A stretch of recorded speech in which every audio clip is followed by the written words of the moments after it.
Sa gitna ng negosasyon ng Estados Unidos at Iran sa Switzerland tungkol sa presensya ng Israel sa Timog Lebanon, ipinapakita ng IDF kung ano ang nasa ilalim ng lupa. At sumunod kayo sa akin, pataas! Tara na, halika, nakikita ninyo, akong lumalabas.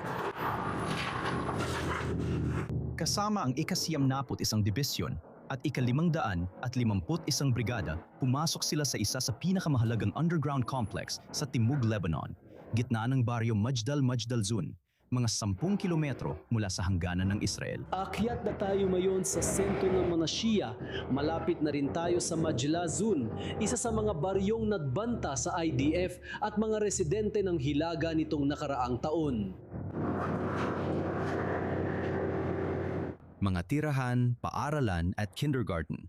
Ang mukhang karaniwang baryo sa Lebanon ay isang himpilang pang-operasyon ng Hezbollah. Nandito tayo ngayon sa baryo ng Madlazun at ang nakikita natin dito ay mga drone ng kalaban mula pa noong 2020. Noong 2024, tinatake ng Israeli Air Force ang Lagusan, winasak ang pasukan. Maaari nating isipin kung ano ang mangyayari kung nagpatuloy ang operasyon at saan sana nakarating ang mga drone. Meron ditong higit sa 8 toneladang pampasabog, mga bomba, mga armas at mga bala. Kailangan kong sabihin na personal kong hindi pa nakita ang ganito kalaking imbakan ng armas hanggang ngayon. Mahigit 200 metrong lagusan sa 29 metrong lalim, may 12 kwarto at 4 na lagusang panglunsad na direktang nakatutok sa Israel. Sa isang kwarto, mga pampasabog. Sa ikalawa, mga anti-tank missile. At sa iba pa, mga gamit pandigma, survival equipment at mga drone. Ito ay para isang pabrika para sa pagbuo ng mga drone mula base hanggang pakpak at lahat ng pampasabog na nakita natin kanina ay handa ng gamitin lalo na para umatake sa mga sibilyan ng Estado ng Israel. Ang mga drone dito ay kayang umabot ng hanggang 200 kilometro.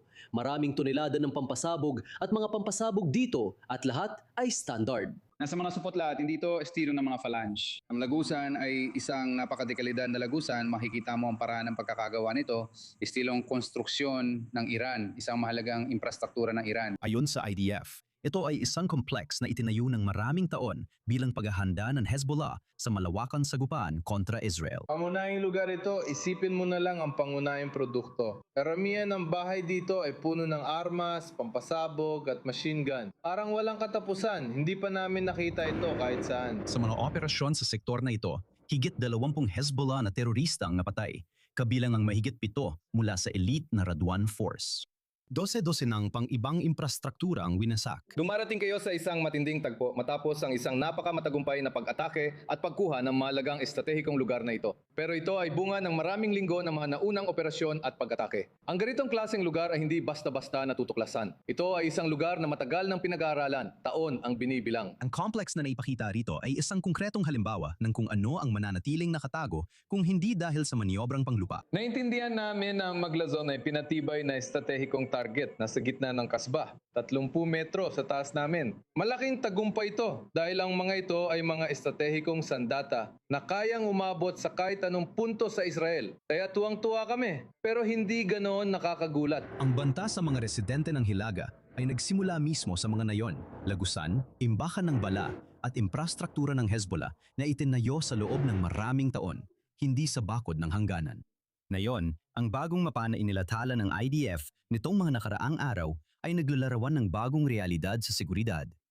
Hindi na lang umaasa sa bakod, kundi depensa na galing mismo sa loob ng teritoryo. Kapag pumasok ka sa bahay at nakita mong puno na mga bag ng kagamitang militar, mas lalo mong naunawaan na ang nayon ay isang kwento lang na pantakip, isang estruktura na kunwari ay sibilyan pero talagang isang estrukturang militar. Mahigit 1 taon matapos magsimulang bumalik ang mga residente ng Hilaga sa kanilang mga tahanan, patuloy pa ring nag-operate ang mga puwersa ng IDF sa Timog Lebanon. Sinisira nila ang infrastrukturang terorista at pinipigilan ang Hezbollah makabalik sa linya ng komprontasyon sa Israel. Maaring natigil na ang mas malawak na digmaan, ngunit nagpapatuloy pa rin ang mga labanan para ipagtanggol ang Hilaga, malalim sa loob ng teritoryo ng Lebanon, malayo sa mga kamera at malayo pa sa katapusan.